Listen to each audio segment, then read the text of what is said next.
नमस्कार, मैं हूं विशाल यादव। हम लोग किसी भी सूरत में मनुस्मृति को संविधान का दर्जा नहीं दे सकते, लेकिन आज एक जज साहब ने ऐसी टिप्पणी कर दी है जिससे न सिर्फ बाबा साहेब का अपमान हुआ है, न सिर्फ संविधान का अपमान हुआ है, बल्कि मूल निवासियों का भी अपमान किया जा रहा है। दोस्तों, सभी लोगों को मालूम है कि मनुस्मृति एक विवादित किताब है। मनुस्मृति में एक विशेष जाति वर्ग को ही उच्च माना गया है, बाकी सभी को तुच्छ माना गया है। मनुस्मृति में तरह तरह की बातें लिखी हुई हैं जिसका पालन आज तो हो ही नहीं सकता, लेकिन आज एक जज साहब ने एक समारोह में जो हमारे न्यायिक शैक्षणिक संस्थान है उसमें उन्होंने कहीं न कहीं मनुस्मृति का पाठ्यक्रम जोड़ने की बात कह दी है। उन्होंने साफ लहजे में कहा है कि न्यायिक व्यवस्था में मनुस्मृति का प्रचलन शुरू कर दिया जाए। दोस्तों, अगर हम लोग हाथ पर हाथ रखकर बैठे रहे, अगर हम लोग ऐसे ही ताकते रहे, अगर हम लोग अपना संविधान ना बचा पाए, तो ये मनुवादी पूरी कोशिश करेंगे कि संविधान को हटा करके मनुस्मृति लागू कर दिया जाए। हमारे कितने ऐसे भाई हैं जो कमेंट बॉक्स में मनुस्मृति के लिए 2-4 लाइन लिख सकते हैं, वो लोग कमेंट बॉक्स में जरूर लिखें। और आज जो मनुवादी ताकतें हमारे देश में हावी हो रही हैं, हमारे संविधान को कमजोर कर रही हैं, आज उन मनुवादी ताकतों को खत्म करने की जरूरत है। तो वीडियो को अंत तक जरूर देखिए, क्योंकि आज एक जज साहब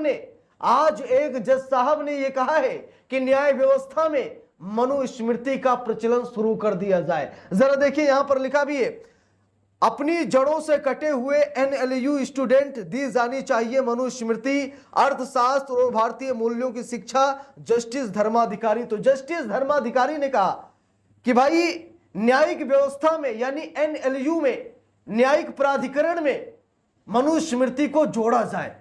बच्चे मनुस्मृति को पढ़ें ताकि वो मनुस्मृति के आधार पर फैसला सुना सकें। अभी हम लोगों ने देखा है जहां पर एक मुस्लिम युवक को फांसी की सजा सुनाई गई मनुस्मृति का दोहा पढ़कर, संविधान को नहीं मनुस्मृति को मानकर फांसी की सजा सुनाई गई थी। उस मुस्लिम युवक को पूरा मुस्लिम समाज सोता रहा, किसी ने कुछ नहीं बोला। और यही कारण है, हम लोग जो कुछ नहीं बोलते ना, यही सबसे बड़ा कारण है कि सरकार इसी को हथियार बनाती है, मनुवादी इसी को हथियार बनाते हैं, सामंतवादी इसी से प्रबल होते हैं और वो धीरे धीरे हमारे संविधान को खत्म करते हैं। देखिए, लिखा भी है यहां पर, ये वही जज साहब है जिनकी तस्वीर आप सभी लोग देख सकते हैं। ये जस्टिस धर्माधिकारी है और जस्टिस धर्माधिकारी ने कहा है कि एनएलयू स्टूडेंट को मनुस्मृति की शिक्षा दी जानी चाहिए। देखिए, लिखा भी है, हाल ही में एक कार्यक्रम में बोलते हुए मद्रास हाई कोर्ट के चीफ जस्टिस एसए धर्माधिकारी ने टिप्पणी की कि देश के नेशनल लॉ यूनिवर्सिटी यानी कि एनएलयू ऐसे मेधावी स्टूडेंट को तैयार कर रहे हैं जो अपने समकालीनों से कहीं आगे हैं, लेकिन जिनका अंतिम लक्ष्य सबसे तेज गति से करोड़पति बनना है। अब यहां पर देखिए, जस्टिस धर्माधिकारी ने क्या कहा। ये मद्रास हाई कोर्ट के चीफ जस्टिस हैं और इन्होंने कहा कि नेशनल लॉ यूनिवर्सिटी यानी कि जो एनएलयू है, यानी कि जहां पर न्यायिक शिक्षा दी जाती है, वहां पर मनुस्मृति को ऐड किया जाए, मनुस्मृति पढ़ाया जाए, ताकि आज के जो युवा जनरेशन है ये जज बनने से पहले करोड़पति बनने का सपना देखते हैं। ये नहीं सोचते हैं कि हमें न्याय करना है, ये सोचते हैं कि हमें करोड़पति बनना है। यहां पर जस्टिस धर्माधिकारी यही बता रहे हैं। चलिए ठीक है, बात को मैं सहमत करता हूं कि चलिए ठीक, करोड़पति बनने का सपना देखते हैं और करोड़पति बनते भी हैं, लेकिन ये जो मनुस्मृति को ऐड करने की बात है ये हजम नहीं हो रही है। देखिए, लिखा भी है, जस्टिस धर्माधिकारी ने आगे कहा कि ये ग्रेजुएट अक्सर अपनी सांस्कृतिक और वैचारिक जड़ों से कटे हुए होते हैं। जज ने इस बात पर जोर दिया कि जैन धर्म, बौद्ध धर्म, मनुस्मृति और अर्थशास्त्र के सिद्धांतों और इन ग्रंथों के बीच के आपसी संबंध के बारे में कानून के छात्रों को जरूर पढ़ाया जाना चाहिए। ऐसा करने से न केवल उनकी सोच में स्थिरता और परिपक्वता आएगी, बल्कि वे उस महान भारतीय संस्कृति के प्रति भी जागरूक होंगे जो हमारे कर्तव्यों और कर्मों के प्रति अत्यधिक सचेत रहने पर जोर देती है। अब यहां पर देखिए, कहते हैं कि जजों को जातिवादी नहीं होना चाहिए, कहते हैं ना कि जजों को जातिवादी नहीं होना चाहिए। कोर्ट रूम में बैठने के बाद जज को भूल जाना चाहिए कि वो हिंदू है, मुसलमान है या सिख है या फिर ईसाई है। अगर वो अपने धर्म को याद रखेगा, अपनी जात को याद रखेगा, तो जातिवाद नहीं करेगा तो क्या करेगा। और यहां पर जातिवाद की ही शिक्षा दी जा रही है। जस्टिस धर्माधिकारी ये बता रहे हो कि जातिवादी जज बनाओ, और जब जातिवादी जज बनेंगे तो जातिवाद फैलाएंगे। भाई, मनुस्मृति में जातिवाद ही तो है, और क्या है। एक जात को ऊंचा, बाकी जातियों को नीचा बताया गया है। ठीक, एक जात 100 गलती करे तो माफ है, और अगर दूसरी जात कोई गलती करे तो सजाए मौत है।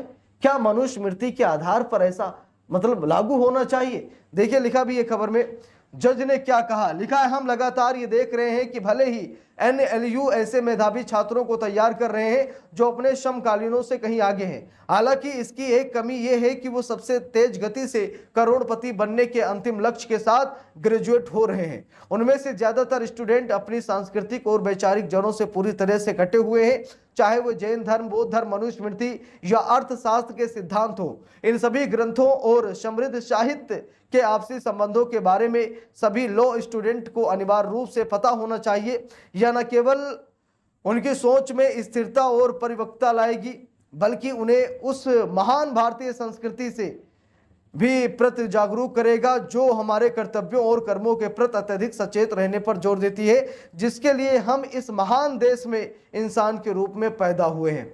जज ने यह भी सुझाव दिया है कि भारतीय इतिहास और ग्रंथों को, जिनकी झलक संविधान के कई हिस्सों में मिलती है, पाठ्यक्रम में शामिल किया जाना चाहिए और युवा लॉ स्टूडेंट को पढ़ाया जाना चाहिए, विशेष रूप से उन स्टूडेंट को जो देश के प्रमुख नेशनल लॉ यूनिवर्सिटी में पढ़ाई कर रहे हैं। तो दोस्तों मैं आप सभी लोगों से पूछना चाहता हूं, चलिए ठीक है, इन्होंने जो कुछ भी कहा ठीक है, लेकिन मैं आप लोगों से पूछना चाहता हूं क्या मनुस्मृति को तवज्जो दी जानी चाहिए? आप लोग कमेंट बॉक्स में बताइए, डरिए मत। जो डर गया वो मर गया, जो डर गया वो भाजपा में गया। ठीक है, ये नारा चल रहा है तो डरने की जरूरत नहीं है।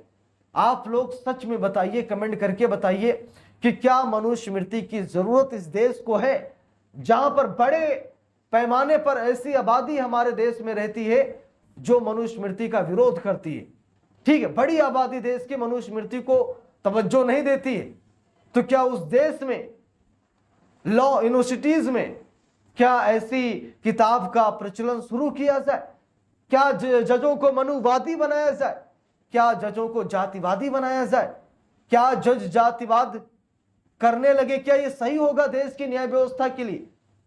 देखिए जज साहब ने क्या सोचकर ऐसा कहा मुझे नहीं मालूम है, लेकिन मुझे जहां तक मालूम है मनुस्मृति की जरूरत इस देश को नहीं है। मनुस्मृति की जरूरत इस देश को कभी भी नहीं थी, लेकिन फिर भी इसे अपनाया गया। लेकिन बाबा भीमराव अंबेडकर साहब के सपने जो थे, उनकी जो मेहनत थी वो रंग लाई और मनुस्मृति का पतन हो गया। तो मनुस्मृति की जरूरत इस देश को नहीं है, आगे भी नहीं है, भविष्य में कभी नहीं है। ना जरूरत थी, ना जरूरत है और ना जरूरत आगे होगी। ऐसी किताबों को तो बैन कर देना चाहिए जहां पर सिर्फ जातिवाद हो, जहां पर सिर्फ एक जात को तवज्जो दी जाए, बाकी जात को नीच कहा जाए, शूद्र कहा जाए, उसे अपमानित किया जाए। बाकी आप लोगों की क्या राय है कमेंट करके जरूर बताइएगा। वीडियो को लाइक शेयर, अगर चैनल पर नए हैं सब्सक्राइब करके सपोर्ट कीजिएगा। मिलते हैं दूसरी वीडियो में, तब तक के लिए बहुत बहुत धन्यवाद।